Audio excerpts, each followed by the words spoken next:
আমি যদি বলি এটা আমার ফার্স্ট মর্নিং রাইড তাহলে ব্যাপারটা খুব ভুল হবে, আমি মিথ্যা কথা বলবো। কিন্তু আমি যদি বলি অ্যাকশন ক্যামেরা কেনার পরে এটা আমার ফার্স্ট মর্নিং রাইড তাহলে ব্যাপারটা পারফেক্ট হবে। এখন বাজে সকাল 5টা, আমি টোটালি সেট আমার ফার্স্ট মোটো ব্লগের জন্য, ফার্স্ট মর্নিং রাইডের জন্য। 5টা বাজে, আমি অ্যাকচুয়ালি ভেবেছিলাম আজকে আরও আগে বেরোবো, 4:30টার দিকে বেরোনোর প্ল্যান ছিল, কিন্তু যথারীতি বাঙালি লেট হবেই। তো আর ডিলে না করে রাস্তায় যাওয়া যাক এবং একটু আলোটা পরিষ্কার হোক, তারপরে তোমাদের সাথে কথা বলছি।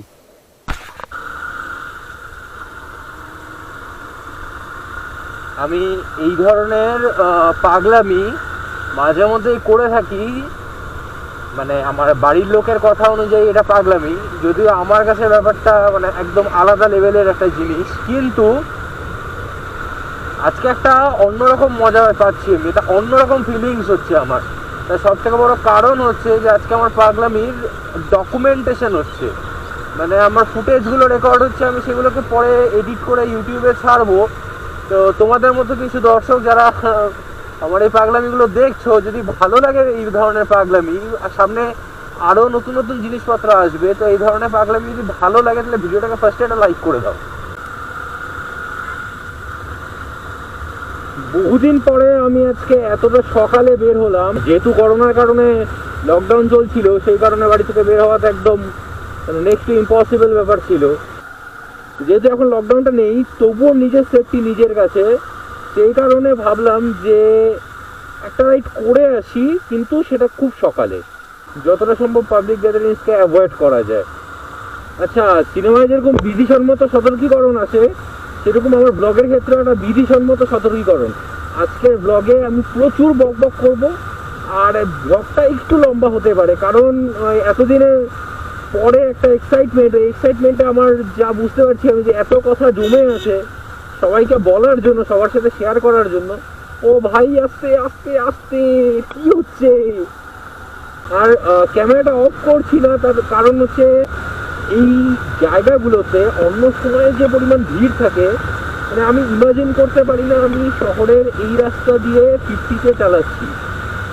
এটা নর্মাল ট্রাফিক টাইমে নেক্সট টু ইম্পসিবল। 50 কেন, ব্যাপারটা 30-তেও আসে না, এত বাজে অবস্থা থাকে। সামনে যেরকম দেখতে পাচ্ছি একটা অ্যামেজিং সানরাইজ হচ্ছে, কতটা ক্যামেরায় বোঝা যাচ্ছে আমি জানি না, কিন্তু মানে অরিজিনালি ভিউটা দারুণ লাগছিল। I hate off roads, I just hate off roads. আর এই ধরনের অফ রোড তো শহরের মাঝখানে তো বিরক্তিকর লাগে। হ্যাঁ, এখন অফ রোডটা যদি হিল এরিয়াতে হতো তাহলে কোনো সমস্যা ছিল না, কিন্তু শহরের মাঝখানে এরকম অফ রোড কার ভালো লাগে? এটা যেটা তোমরা দেখতে পাচ্ছ, এটা হচ্ছে আমাদের জলপাইগুড়ি স্পোর্টস কমপ্লেক্স। আর এটাতে বর্তমানে আমাদের স্পোর্টস অথরিটি অফ ইন্ডিয়ার যে অফিস, সেটা এখানেই, সেই স্টেডিয়ামটা। যদিও বর্তমানে এই কোভিডের কারণে এটা আমাদের কোভিড হসপিটাল হিসেবে ইউজ হচ্ছে। আর এটা আমাদের রাজবাড়ি দিঘি, আমাদের সামনেই রাজবাড়ি। আর এটা হলো আমাদের রাজবাড়ির শতাব্দী প্রাচীন গেট, রাজবাড়ির যে সিংহদুয়ার, সেটা আমি পরে কোনোদিন এই এরিয়াটা ভালো করে দেখাবো। এই সাইডটা আমাদের রাজবাড়ি। এই ভিউটার জন্য না মানে মন একেবারে, মানে কি বলে হিন্দিতে বলে, তরস রাহা থা, ঠিক ওরকম ব্যাপারটা। সামনে পেট্রোল পাম্প আছে, রিফিউল করে নিই, কারণ সামনে যে রাস্তায় আমরা যাব সে রাস্তায় পেট্রোল পাম্পের পরিমাণটা একটু কম। এখন দেখি মানে পেট্রোল পাওয়া যায় কিনা, আছে কিনা কে জানে।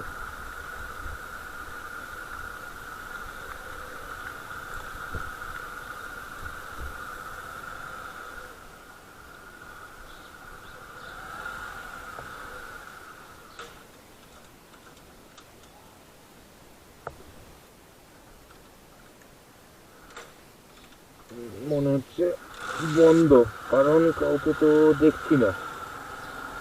সামনে পেট্রোল পাম্পের খোঁজ করতে হবে, যদিও যা ফুয়েল আমার বাইকে অলরেডি আছে তাতে আমি আমার ট্রিপ কমপ্লিট করে দিতে পারবো। স্টিল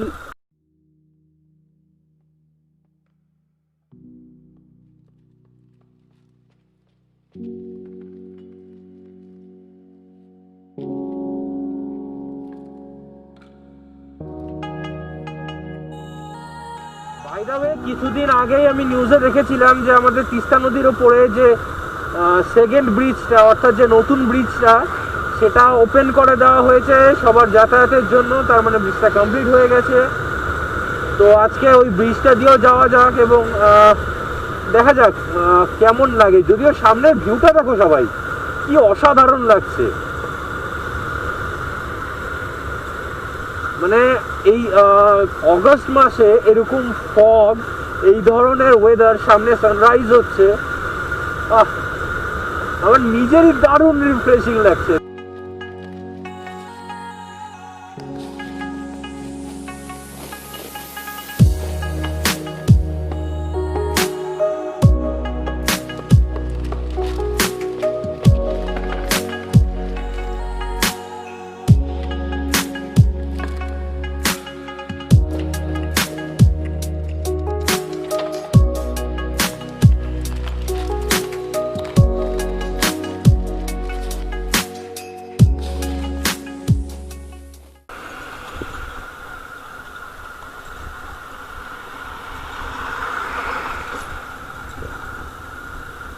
হাইওয়ে যেহেতু কমপ্লিট হওয়ার পথে, মানে অনেকটা কাজ হয়ে গেছে, এই সাইডে উপরের এরিয়াটা, এই যে রাস্তাটা, এটা চলে যাবে সোজা হচ্ছে ময়নাগুড়ি হয়ে ধূপগুড়ি।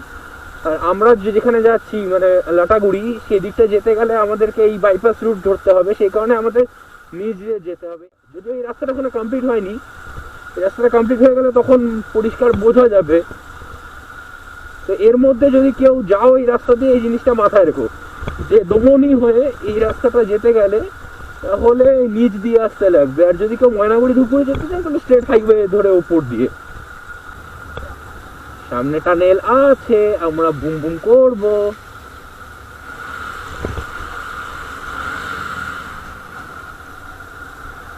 এখানে বুম বুম করলাম, এবার সামনে গিয়ে একটু হর্ন বাজাবো।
আমরা আজকে আমাদের ফার্স্ট ডেস্টিনেশনের খুব কাছাকাছি আছি। এই সামনের একটা খুব খারাপ অফরোডের প্যাচ আছে, সেটা ওভারটেক করলেই একটা ম্যাগনিফিসেন্ট ভিউ তোমাদের জন্য অপেক্ষা করছে। শুধু তোমাদের জন্য না, আমার জন্য অপেক্ষা করছে। মোটামুটি আমরা ঢুকে পড়েছি অফিসিয়ালি লাটাগুড়ি ফরেস্ট এরিয়াতে। যদিও রাস্তা দেখে তোমাদের মনে হতে পারে যে মিনি লাদাখ, যদিও ব্যাপারটা মনে হলে খুব একটা ভুল হবে না, কারণ রাস্তার অবস্থা ওই রকমই। যেহেতু এখানে একটা রেলওয়ে ওভারব্রিজের কাজ চলছে, তো তার কারণে রাস্তার এই কন্ডিশন, নয় তো রাস্তার অবস্থা ভালোই ছিল। এই কাজ খুব তাড়াতাড়ি কমপ্লিট হয়ে গেলে একটা রিলিফ পাওয়া যায়। তো আমাদের আজকের রাইডের 50 কিলোমিটার অলমোস্ট কমপ্লিট হয়ে গেছে। তো 50 কিলোমিটার পরে এটা ফার্স্ট আমাদের ব্রেক আজকের। আমি এই মুহূর্তে দাঁড়িয়ে আছি লাটাগুড়ি ফরেস্টে ঢোকবার ঠিক মুখে। একটা ছোট্ট ব্রেক নিলাম, রিফ্রেশমেন্ট ব্রেক। অনেক দিন পর রাইড করছি, তো একটানা চালানোটাও ঠিক না। আর যেটা বলছিলাম যে লং রাইডের ক্ষেত্রে মানে আমি নিজে পার্সোনালি এই ব্যাপারটা খুব প্রেফার করি যে মানে একটানা না চালিয়ে একটু ব্রেক দিয়ে চালানো। তাতে করে কি হয়, বাইক একটু রেস্ট পায়, আমাদের বডিও রেস্ট পায়। তাছাড়া যেই সুন্দর জায়গাগুলোতে আমরা ব্রেক নিচ্ছি, সেই জায়গাগুলোর আমরা যে সিনিক বিউটিটা সেটাকে উপভোগ করতে পারি। তো এখানে আর টাইম ওয়েস্ট না করে আমরা সামনে এগিয়ে যাই। সামনে ফরেস্টের, যেরকম আমার পেছনে দেখা যাচ্ছে এই দিকে, ফরেস্টের যে বিউটিটা সেটা তোমাদেরকে এবার দেখাই। তো 3, 2, 1।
আমি আর ভেতরে ঢুকে দেখাচ্ছি না, আমি অন্য কোনো দিন এই জায়গাটা প্রপারলি দেখাবো। এটা আমাদের লাটাগুড়ি ফরেস্টের একদম মাঝখানে অবস্থিত খুব প্রসিদ্ধ মন্দির, মহাকাল মন্দির।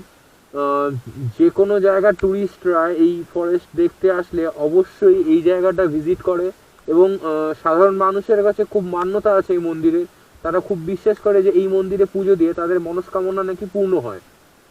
তা আমি জাস্ট একবার দাঁড়িয়ে জায়গাটা দেখিয়ে দিলাম। আমি পরবর্তীতে কোনো একটা ব্লগে আবার যখন আসবো এখানে, তখন প্রপারলি এই জায়গাটাকে আমরা দেখাবো।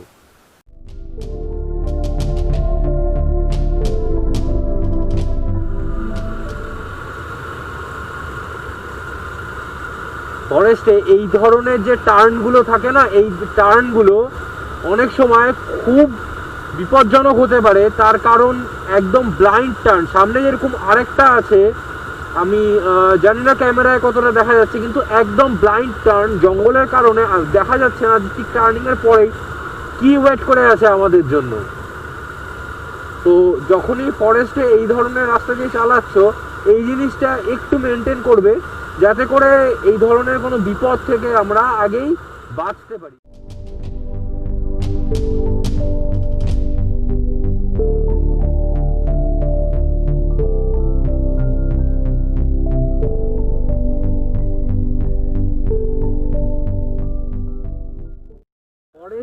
করতেই এবার সামনে শুরু হয়ে যায় হচ্ছে পাহাড়, মানে চালসা হয়ে মেটিলি পাহাড় যেটা, সেটা যাওয়ার রাস্তা সোজা। আমরা সোজা চালসা গিয়ে সেখান থেকে ডান হাতে টার্ন নিয়ে চাপড়ামারির কিছুটা অংশ আজকে একটু ঘুরে আসবো। আজকে যেহেতু ওয়েদার কন্ডিশনটা একটু ফগি, সেই কারণে প্রপারলি পাহাড়টা দেখা যাচ্ছে না। ওই সামনের দিকে যাই না ক্যামেরায় কতটা দেখা যাচ্ছে, ওই এরিয়াটা হচ্ছে মেটলি। এই রাস্তাটা সোজা আসাম কানেক্ট করে। আমরা অত দূর যাবো না, ইন ফিউচার অবশ্যই কোনো না কোনো দিন তো আসাম যাবই। আপাতত রিফিউল করে নিই।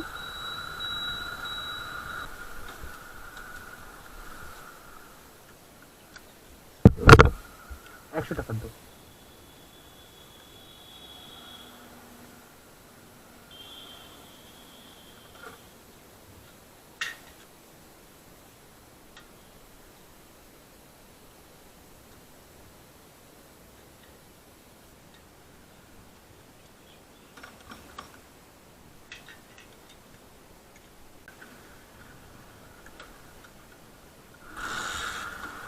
Done with the refuelling.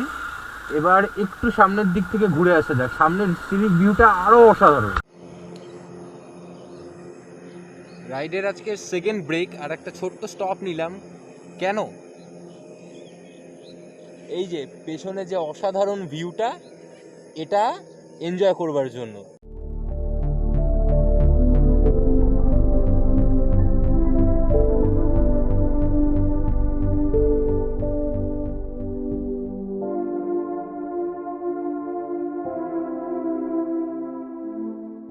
By the way, এটা আরেকটা ব্রেক নিলাম আমি কিছুটা বাধ্য হয়ে, কারণ এরকম ডেন্স একটা ফরেস্ট, তার মাঝখান দিয়ে এরকম একটা ঝোড়া যাচ্ছে, এই ধরনের দৃশ্যগুলোকে উপভোগ না করলে কেনই বা ফরেস্টে আসা। যদিও এই ধরনের ফরেস্টে খুব একটা দাঁড়ানো উচিত না, কারণ ফরেস্টের ডেন্সিটি অনেকটা বেশি। এই চাপড়ামারি ফরেস্ট লাটাগুড়ি ফরেস্টের তুলনায় অনেক বেশি ডেন্স। যেরকম দেখা যাচ্ছে যে রাস্তার দুপাশে ফরেস্টের ডেন্সিটি অনেক বেশি লাটাগুড়ির তুলনায়। সো এই ধরনের ফরেস্টে দাঁড়ানোটা উচিত না। আর যদি একান্তই দাঁড়াতে হয় তাহলে এরকম কোনো ব্রিজের ওপর দাঁড়াতে। তার পেছনে সব থেকে বড় রিজন হলো যে কোনো ওয়াইল্ড অ্যানিমেল যদি উপর নিচ থেকে উপরে উঠে আসে, তাহলে তারা ডাইরেক্টলি এই ব্রিজ দিয়ে উপরে উঠতে পারবে না, তাদের কিছু দূর দিয়ে উঠতে হবে। Then you will get enough time to escape. তাহলে without any further delay ride start করা যাক।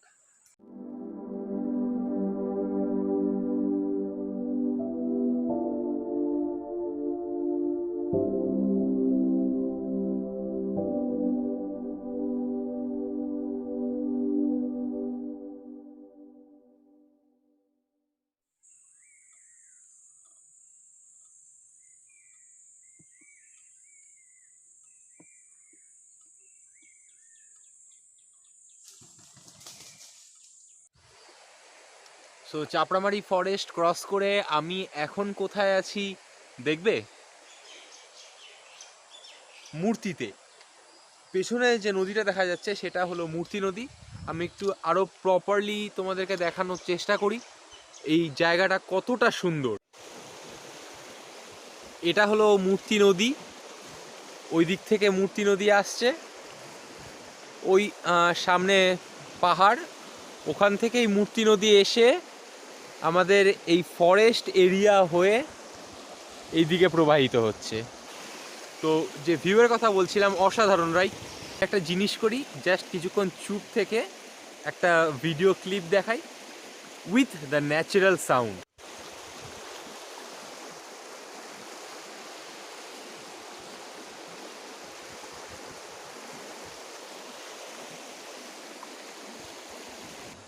সো দ্যাটস ইট গাইজ, আজকের ভ্লগ এইটুকুই থাক। এখান থেকে আমি বাড়ি রিটার্ন করব যে রাস্তা দিয়ে আমি আসলাম, সুতরাং একই রাস্তা বারবার দেখিয়ে ভিডিও লম্বা করার কোনো মানে হয় না। সো তোমাদের সাথে আবার দেখা হবে আগামী কোনো একটা ভিডিওতে। টিল দেন নিজেরা সেফ থাকো, আশপাশে সবাইকে সেফ রাখো, সুস্থ থাকো, বাই।